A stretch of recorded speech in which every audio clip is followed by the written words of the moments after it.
Ada satu pendeta Yahudi namanya Khuwairi. Orang ini turun sendiri dari menara itu, kemudian masuk ke masjid, syahadat di waktu duha, hari Sabtu, ya, hari perang Uhud. Dia syahadat, ikut perang. Subhanallah, terbunuh sebelum waktu duhur. Mati syahid. Khuwairi ini, pendeta Yahudi. Waktu dia mati syahid, Nabi SAW lihat. Nabi senyum sambil mengatakan, siapa yang mau lihat penghuni surga yang belum pernah sujud sekalipun, lihat orang ini. Begitu juga dengan kisah seseorang Arab Badui yang datang kepada Nabi SAW. Dia masuk masjid lalu dia mengatakan, siapa di antara kalian yang bernama Muhammad? Kata Nabi SAW, iya. Lalu orang itu bilang, kalau saya kerjakan itu, saya dapat apa? Kata Nabi SAW, kau masuk surga. Orang itu langsung bilang, asyhadu an la ilaha illallah wa anna Muhammad Rasulullah. Syahadat dia. Lalu orang itu pergi. Kata Nabi SAW, siapa yang mau lihat penghuni surga, lihat orang ini. Perhatikan sabda Nabi SAW riwayat Bukhari. Innahu la yadkhulul jannata illa nafsum muslimah. Ketahuilah tidak akan pernah masuk surga kecuali jiwa muslimah. Maksudnya orang muslim. Wa inna allaha la yu'ayyidu hadad din birrajulil fajir. Dan ketahuilah agama ini terus akan dimenangkan oleh Allah SWT walaupun di tangan seorang yang fajir. Orang yang jauh dari agama akan Allah datang untuk membela agama ini. Tapi saksi bahasan kita potongan awal tidak akan masuk surga kecuali musliman. Kemudian kita menyampaikan kisah. Kalau teman-teman pernah dengar orang ini, alhamdulillah. Kalau belum dengar, ini kisah unik. Seorang pendeta Yahudi namanya Khuwairik. Khuwairik ini pada saat Nabi SAW mengumandangkan panggilan jihad di Uhud, kurang lebih di tanggal 16 Syawal waktu itu tahun 3 Hijriah di hari Sabtu. Waktu itu belum ada media kayak kita sekarang, sehingga ada utusan Nabi keliling Madinah sambil teriak-teriak, wahai muslimin, Rasulullah SAW suruh kalian siap-siap berperang. Pasukan Quraisy sudah datang mendekati pintu gerbang Madinah. Mereka kumpul gitu. Ada satu pendeta Yahudi namanya Khuwairi. Orang ini naik ke atas menara benteng Yahudi sambil teriak-teriak, wahai Yahudi, kalian benar-benar tahu bahkan kakek-kakek kalian hijrah ke Madinah justru karena akan keluarnya Nabi ini. Dan kalian tahu benar kalau semua ciri kenabian ada pada diri Muhammad. Kenapa kalian tidak mau beriman? Jawaban orang Yahudi, kan dia bukan dari Bani Israel. Ini kebohongan saja. Kalau udah tahu alhamdulillah, kalau belum tahu saya jelaskan. Nabi Ibrahim punya 2 orang istri, Sarah dan Hajar. Sarah punya anak Ishak, Hajar punya anak Ismail. Dua-duanya Nabi. Ya. Nah setelah Ishak dan Ismail ini alaihi wassalatu wassalam, Nabi-nabi yang datang banyak dari turunan Ishak. Dimulai dari Yakub. Nama lainnya Yakub, Israel. Ya, pernah dengar Bani Israel? Nah keturunan Israel, keturunan Nabi Yakub. Datanglah setelah Nabi Yakub Yusuf, Musa, Isa, Daud, Zakaria, Yahya, Isa. Semua ini Ilyasa, ya, Ayub. Semua ini Nabi-nabi Bani Israel namanya. Ya. Terakhir Nabi Muhammad SAW keluar dari turunan Ismail. Ini. Orang-orang Yahudi sekarang alasannya tidak mau beriman pada Nabi Muhammad SAW bukan karena menolak kebenarannya. Mereka tahu Islam benar. Mereka cuma bilang, oh bukan dari Bani Israel. Mereka beralasan, kalau Bani Israel ibunya itu induknya mereka Sarah. Sarah itu tuan. Kalau Ismail ibunya Hajar. Hajar ini mantan budak. Begitu saja. Alasan ini. Ini bukan kebenaran, tapi ini kebatilan. Ya. Kemudian Khuwairik berkata, kalau begitu, gak usahlah masuk Islam. Gak usah yakin dia sebagai Nabi. Tapi kalian temukan dalam kitab Taurat, ada perintah. Kalau seandainya di satu wilayah ada Nabi yang sedang ingin berperang, kita dianjurkan untuk membantunya. Apa maknanya kalimat ini? Nabi-nabi sebelum Nabi Muhammad SAW, saudaraku seiman, mereka diutus khusus untuk kaumnya. Semua untuk kaumnya ya. Tidak ada perintah Nabi Musa harus datang ke Indonesia di masa itu. Dia hanya di sana saja. Di lokasi dakwanya. Mesir, Palestina. Gitulah. Bahkan Nabi-Nabi seringkali satu masa. Ya, kita pernah dengar Nabi Ibrahim dengan ponakannya Nabi Lut. Ya. Nabi Ibrahim lokasi dakwanya Babilonia. Tempat Namrud dibinasakan. Palestina dan Mekah. Kan gitu. Ini 3 lokasi dakwah Nabi Ibrahim. Nabi Ibrahim tidak punya kewajiban ke Indonesia. Ini lokasi dakwanya saja. Nabi Ibrahim sama ponakannya Nabi Lut itu bersebelahan lembah saja, Jordania, laut mati tempatnya kaum Lut disiksa, di situ Nabi Lut. Ini ada nabi, di sini ada nabi. Hidup semasa. Ya. Kita juga pernah tahu dalam surah Al-Kahfi Nabi Musa sezaman dengan Nabi Khidir. Dua nabi tapi beda lokasi. Ada juga yang satu lokasi. Ya, seperti Nabi Musa sama Nabi Harun saudaranya, seperti Nabi Isa dan sepupunya Nabi Yahya, ya, pamannya Nabi Zakaria, itu semua satu lokasi di Palestina. Nah, seperti itulah, ya. Satu-satunya nabi yang Allah utus untuk seluruh alam semesta, semua wilayah wajib beriman Nabi Muhammad sallallahu alaihi wasallam. Makanya Allah bilang, "Wa ma arsalnaka illa rahmatan lil alamin." Kami tidak utus kau Muhammad kecuali sebagai rahmat bagi seluruh alam semesta ini. Nah, dalam kitab Taurat kata Khuairik, kalian temukan ada ayat dalam Taurat menjelaskan kalau ada satu wilayah di sana ada nabi dan nabi itu memanggil jihad, kita harus membantunya. Tidak usah kalian beriman, tapi kan kalian tahu harus bantu. Maka mereka bilang nggak mau, karena ini kan hari Sabtu. Ya, alasannya hari Sabtu, karena hari Sabtu mereka kultuskan, mereka nggak mau perang, mereka nggak mau kerja, malas-malasan, gitu kan? Sampai hari ini mereka kultuskan hari Sabtu, sebagaimana kita hari Jumat sebagai hari raya kita, ya, seperti itulah. Akhirnya Khuairik turun sendiri dari menara itu, kemudian masuk ke masjid, syahadat di waktu duha, hari Sabtu, ya, hari perang Uhud.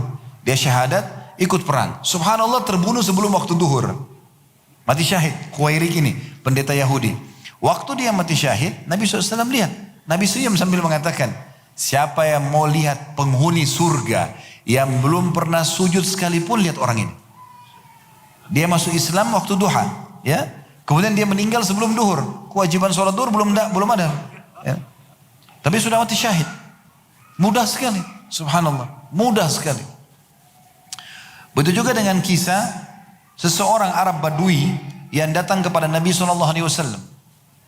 Ini unik sekali. Saya sering ulangi di ceramah saya kisah ini. Karena bagi saya setiap kali ulangi, subhanallah, saya melihat begitu mudahnya kalau seorang muslim itu ingin masuk surga. Gampang sekali. Dia masuk masjid lalu dia mengatakan, siapa di antara kalian yang bernama Muhammad? Dia belum tahu. Karena zaman dulu gak ada foto, gak ada kamera, orang gak tahu. Cuma dengar namanya. Nabi SAW waktu itu lagi duduk santai di masjid. Muttaqi itu meletakkan siku di tanah, kakinya ngelonjor. Nabi SAW lagi ngobrol santai dengan sahabat selepas sholat. Kata Nabi SAW sambil duduk santai tadi, orang ini bertanya, mengatakan, saya mau bertanya, hai Muhammad. Boleh? Dia bilang boleh, silakan. Kata orang itu, siapa yang meninggikan langit? Ini yang ciptakan langit begini nih, tinggi. Kita bisa lihat ini siapa? Kata Nabi SAW, Allah. Lalu dia bilang lagi, siapa yang menghamparkan bumi? Sehingga bisa orang jalan, bangun bangunan, bercocok tanam, ambil hasilnya. Kata Nabi SAW, Allah. Orang ini bilang, siapa yang tancapkan gunung-gunung? Kata Nabi SAW, Allah. Lalu orang ini teman-teman mengucapkan kata, sebuah kalimat yang membuat Nabi tadi duduk santai langsung duduk serius. Dia mengatakan, hai Muhammad, saya akan bertanya kepadamu atas nama Allah yang meninggikan langit, menghamparkan bumi, menancapkan gunung-gunung. Apakah Allah mengutusmu kepada kami? Ini mendengar kalimat ini langsung Nabi duduk. Nabi SAW mengatakan, iya. Maka dia bilang lagi, saya bertanya hai Muhammad atas nama Allah yang meninggikan langit, menghamparkan bumi, menancapkan gunung-gunung. Apakah Allah memerintahkan kepadamu untuk menyampaikan kepada kami agar kami sholat sehari 5 kali? Sholat 5 waktu. Kata Nabi SAW, iya. Saya tanya lagi hai Muhammad atas nama Allah yang meninggikan langit, menghamparkan bumi, menancapkan gunung-gunung. Apakah Allah memerintahkan anda untuk menyampaikan kepada kami agar orang kaya kami mengeluarkan harta yang diberikan kepada orang miskin kami? Zakat. Kata Nabi SAW, iya. Dia bilang lagi, saya tanya lagi atas nama Allah yang meninggikan langit, menghamparkan bumi, menancapkan gunung-gunung. Apakah Allah memerintahkan anda menyampaikan kepada kami agar kami puasa sebulan Ramadan? Kata Nabi SAW, iya. Saya tanya lagi, hai Muhammad atas nama Allah yang meninggikan langit, menghamparkan bumi, menancapkan gunung-gunung. Apakah Allah memerintahkan kepada kami menyampaikan, memerintahkan kepada anda untuk menyampaikan kepada kami agar kami haji sekali ke Baitullah, sekali seumur hidup yang wajib? Kata Nabi SAW, iya. Lalu orang itu bilang, kalau saya kerjakan itu, saya dapat apa? Kata Nabi SAW, kau masuk surga. Orang itu langsung bilang, asyhadu an la ilaha illallah wa anna Muhammadar Rasulullah. Syahadat dia. Kata dia apa? Ya Rasulullah, saya tidak akan tambah dan kurangi. Itu aja yang saya kerjain udah. Saya wajib-wajib aja. Lalu orang itu pergi. Kata Nabi SAW, siapa yang mau lihat penghuni surga, lihat orang ini. Islam hanya memerintahkan kita yang wajib. Sunnah itu bonus tambahan. Ibarat orang kerja di kantor, kalau dia kerjakan pekerjaan utamanya dapat gaji pokoknya kan. Kalau dia lembur baru dapat bonus kan gitu. Tentu lebih baik kalau orang mengejar yang bonusnya. Tapi di saat kita tidak bisa mengerjakan yang sunnah, fokus ke yang wajib saja, itu sangat luar biasa. Berulang kali alhamdulillah Allah subhanahu wa ta'ala mudahkan teman-teman sekalian. Beberapa saudara kita masuk Islam di kantor kami di Jakarta di Condet. Setiap kali mau masuk Islam saya selalu pastikan dulu, kenapa mau masuk Islam? Apakah memang ada karena faktor mau menikah? Apakah karena faktor ekonomi? Apakah karena faktor politik? Karena kita mayoritas muslim di Indonesia misalnya. Ada memang karena mau menikah, ada memang karena faktor ekonomi, ada memang karena mau masuk Islam dari hatinya gitu. Lalu saya ajak, saya bilang Islam ini adalah panduan hidup. Dia bukan alat sebuah perangkat untuk coba-coba gitu. Panduan hidup. Nanti setelah Anda masuk Islam, Anda makan, minum, berpakaian, bergaul, bekerja, dari tidur, dari bangun tidur sampai tidur lagi, semua diatur oleh Islam. Harusnya faham. Jadi kalau jadi nikah atau tidak jadi nikah, dapat pekerjaan atau tidak, aman atau tidak, tetap Anda tidak akan tinggalkan Islam. Oh iya, baik, saya setuju. Baik. Setelah itu masuk Islam syahadat. Setelah syahadat saya bilang, Islam hanya meminta Anda untuk menjalankan setelah syahadat ini 4 poin. Rukun Islam. Setelah syahadat, sholat 5 waktu. Rukun Islam, sholat 5 waktu. Sholat 5 waktu ini absensi kepada Allah. Absen saja. Kita ada teman-teman sholat duhur, absen. Ya, saya hadir ya Allah gitu. Ya. Siapa yang tidak bangga teman-teman sekalian, kalau dia sehari, kalau kerja di kantor, sehari dipanggil 5 kali ke kantor owner perusahaan atau kepada direkturnya hanya untuk ngobrol saja. Kamu ada masalah apa? Butuh apa? Dipenuhi semua. Siapa yang tidak bangga? Sehari 5 kali dikasih kesempatan datang. Itu absensi. Dan kita punya 24 jam dalam sehari. Allah hanya minta kita kerjakan 5 waktu sholat ini. Itu pun ada jarak waktunya. Dan satu sholat 5-10 menit. Apalagi kita di Indonesia, Masya Allah juara ini soal cepat sholat. Ya. Karena inna atayna wal asr. Ya. Surah Al-Qadr sama Al-Kafirun itu. Tapi boleh, gak ada masalah. Gitu kan. Cuma memang ringan sekali. Anggaplah 10 menit subuh, 10 menit duhur, 10 menit asar, maghrib dan isya. Berarti 50 menit. Ya. Kita masih punya 23 jam plus 10 menit. Bisa aktivitas yang lainnya. Ini yang wajib-wajibnya, kita bicara wajib. Kita sedang menjelaskan kisah masuk Islamnya tadi orang Badui itu. Bagaimana dia mendapatkan tiket ke surga kalau dia fokus dengan itu. Masalah zakat harta. Rukun Islam yang ketiga. Itu hanya bagi yang mampu saja. Itu pun setahun sekali. Syaratnya 2, haul masa setahun dan mencapai kadar 85 gram emas. Itu pun teman-teman kalau dalam 12 bulan antum hitung zakat antum, ternyata di bulan ke-8, bulan Januari, Februari terus sampai pas bulan ke-8 ternyata nisabnya turun. Tadinya 85 gram emas semuanya, pas ini turun jadi 80 gram emas atau 75 gram emas. Jadi haul yang awal dibatalin, mulai hitung haul pada saat 85 gram emas lagi. Jadi bisa saja orang sekian tahun tidak keluarin zakat karena dia tidak mampu. Bagi yang mampu. Itu pun cuma 2,5% untuk pensucian harta. Kemudian yang keempat puasa Ramadan. Ini kesehatan. Tubuh kita ini teman-teman sekalian kalau diibaratkan mesin rusak nih. Ya. Panas, dingin, kita makan, minum, segala macam aktivitas. Belum polusi udara. Kita butuh pembersihan. Puasa itu luar biasa. Terutama dari makanan dan minuman ya. 11 bulan kita bebas gunakan tubuh kita ini. 1 bulan diservis. Gak ada orang puasa itu kemudian sakit. Puasa orang sehat gitu kan. Jadi ini sebenarnya adalah selain ibadah dia adalah prosesi servis. Makanya kita pas tiba Idul Fitri, hari pertama 1 Syawal silaturahim keluarga, makan ketupat setengah piring sudah kenyang. Ususnya sudah kecil kembali. Ya, kecuali orang yang Ramadan tidak ambil hikmah ya. Jadi dia pada saat sahur dan buka puasa kayak orang balas dendam, itu lain. Ya. Tapi kalau orang faham apa kata Nabi SAW, sebaik-baik makanan sahur bagi seorang muslim dan buka puasa adalah kurma. Nabi SAW suruh kurma. Buka puasa makan kurma, sahur pun makan kurma. Boleh makan yang lain. Tapi kita disuruh ambil pelajaran dari situ. Gitu kan? Jadi tidak butuh konsumsi yang banyak. Begitu juga dengan haji, sekali seumur hidup bagi yang mampu saja. Tidak mampu maka gugur dari dia kewajiban tersebut. Jadi ini sangat ringan sebenarnya. Ya itu poin yang kedua ya. Jadi poin yang pertama tadi tentang masalah siapa yang masuk Islam pasti dia akan selamat, dia akan bahagia. Kebaikan-kebaikan masa lalunya semua akan terbawa dalam Islam dan keburukannya akan dimaafkan. Yang kedua tadi tentang masalah Islam akan membawa masuk ke dalam surga. Sudah kita berikan contoh yang ketiga. Yang ketiga, semua orang yang masuk Islam akan mendapatkan pelipat gandaan pahala. Pelipat gandaan pahala, ya. Jadi tidak pernah kita bermuamalah dengan Allah itu satu kita kerjakan kita dapat satu, enggak. Satu kita kerjakan kepatuhan kita dapat sekian berlipat-lipat. Perhatikan hadis Muslim.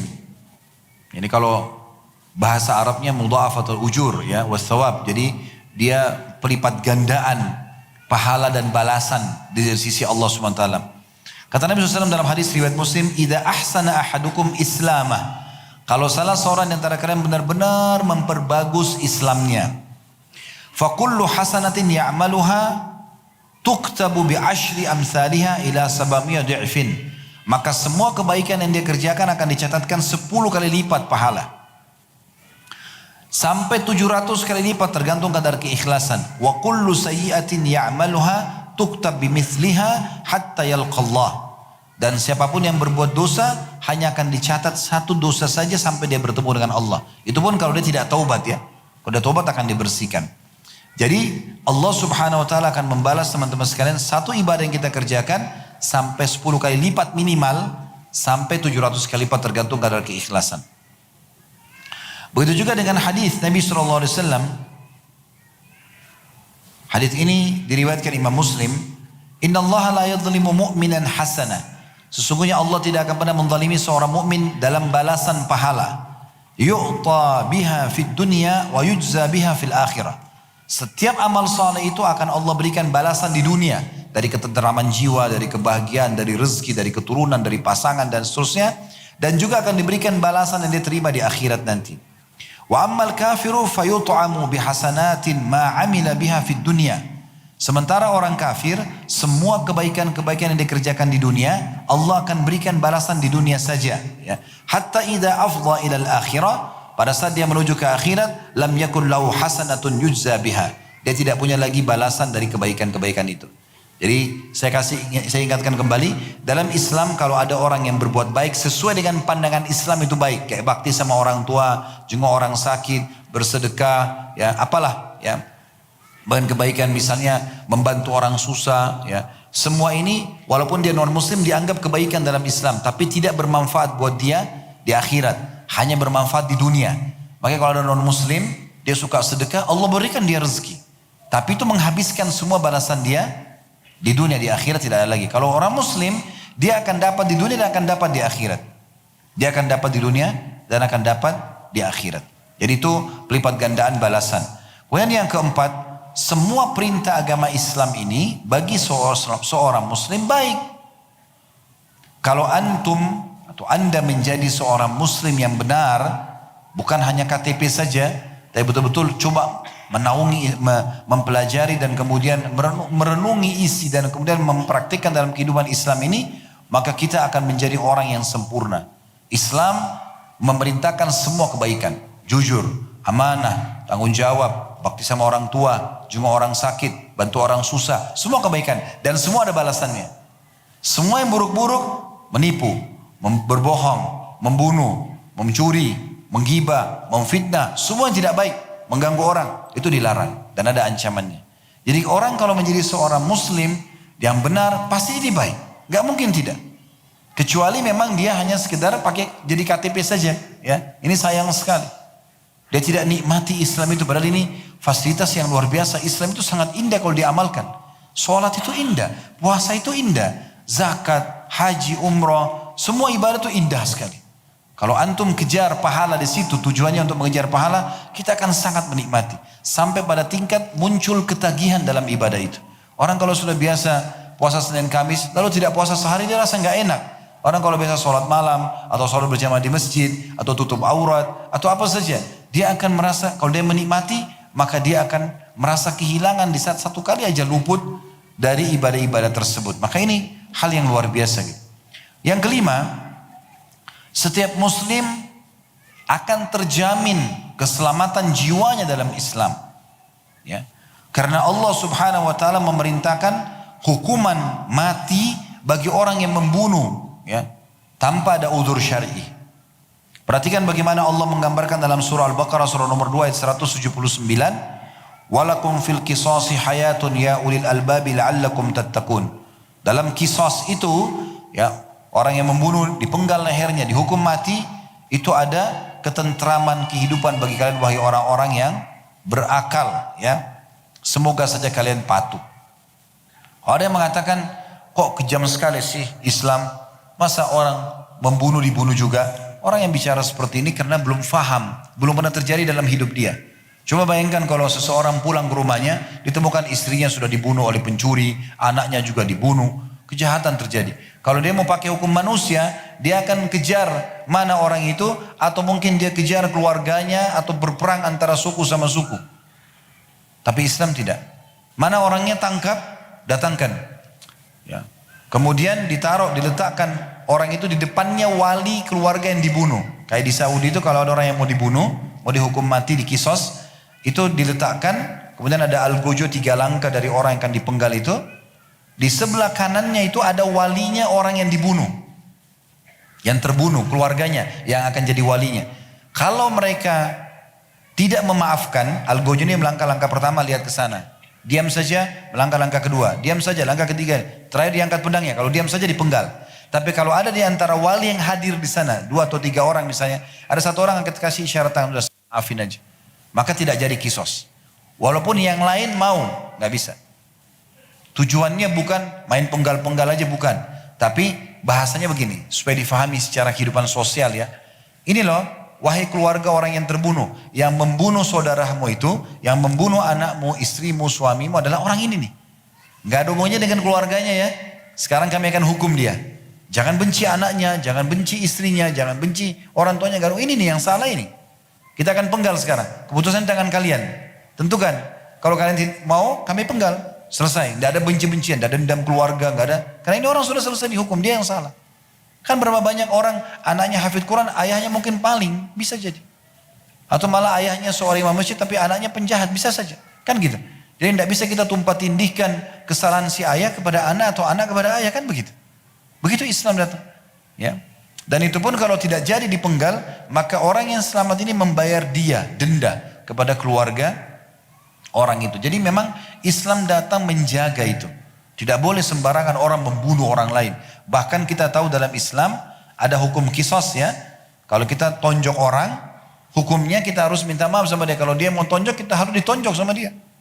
Gak boleh sembarangan. Ya, di zaman Nabi SAW pernah ada orang jatuhin gigi orang, disuruh jatuhin giginya juga. Jadi gak boleh sembarangan. Berarti kan akan terjaga. Gak akan ada orang yang mengganggu satu sama yang lain, gitu kan? Itu poin. Ya. Jadi yang ke-5 tadi adalah terjaminnya jiwa. Yang ke-6 terjaminnya akal seorang muslim. Kalau jadi Islam akalnya akan terjamin, terjaga gitu. Karena Islam melarang seseorang itu melakukan perbuatan-perbuatan yang merusak akalnya. Seperti orang minum minuman keras, narkotika, itu kan hilang akal dia. Islam melarang dan mengharamkan itu, tidak boleh. Kita sudah tahu dalam surah Al-Ma'idah, surah nomor 5 ayat 90 Allah berfirman, ya ayyuhalladzina amanu innamal khamru wal maisir wal ansabu wal azlamu rizqun min amri syaitan fajtanibu la'allakum tuflihun. Hai orang beriman, sungguhnya khamar, judi, ya, mengundi nasib, ya, kepada menyembah berhala, semua itu adalah najis, perbuatan syaitan. Maka jauhilah agar kalian termasuk orang-orang yang beruntung. Subhanallah, saya pernah lihat cuplikan para pakar sosial budaya di Eropa itu memikirkan bagaimana memperbaiki kondisi anak muda mereka yang sudah terlanjur terjangkit dengan minuman keras dan narkotika. Gimana cara menangani mereka ini? Peraturan pemerintah mereka 17-18 tahun bebas, boleh coba khamar, boleh segala macam itu kan. Tapi mereka tidak bisa kontrol kalau sudah kecanduan, bagaimana, rusak semua. Tinggalin sekolah, tidak bisa bekerja, melawan orang tuanya. Gimana caranya memperbaiki ini? Sampai akhirnya di cuplikan itu diberikan gambaran ada 2 pakar sosial budaya dari Rusia. Mereka tergolong dari salah satu kelompok asosiasi untuk organisasi pembentukan untuk menangani masalah ini di Eropa gitu. Mereka menemukan salah satu solusi sampai mereka 2 dokter dari Rusia ini buka praktek di Rusia, tepatnya di Moskow. Itu mereka buka khusus untuk menangani orang yang kecanduan narkotika dan khamr. Antum tahu apa yang terjadi? Mereka menemukan secara ilmiah, secara medis, di punggung manusia itu ada urat-urat saraf. Itu kalau orang kecanduan dengan seperti ini, itu harus dipukul. Kalau dipukul, antara 50 sampai 70 pukulan, itu kecanduannya bisa hilang. Subhanallah, dalam Islam tidak butuh penelitian. Islam sudah datang mengajarkan orang kalau mabuk cambuk. Gitu kan? Cambuk dia, kan gitu. Ketangkap suruh cambuk. 40 derah, gitu kan. Bahkan di zaman Umar bin Khattab dilipat gandakan 80 karena banyaknya orang minum khamr. Tapi itu contoh misalnya. Tapi Islam datang teman-teman sekalian melarang semuanya. Jangan khamr, gak boleh. Dari kecil kita sudah ditanamkan, gak boleh minuman keras, gak boleh begini. Berarti kan untuk menjaga akal kita ya, supaya selalu stabil. Nah itu termasuk poinnya.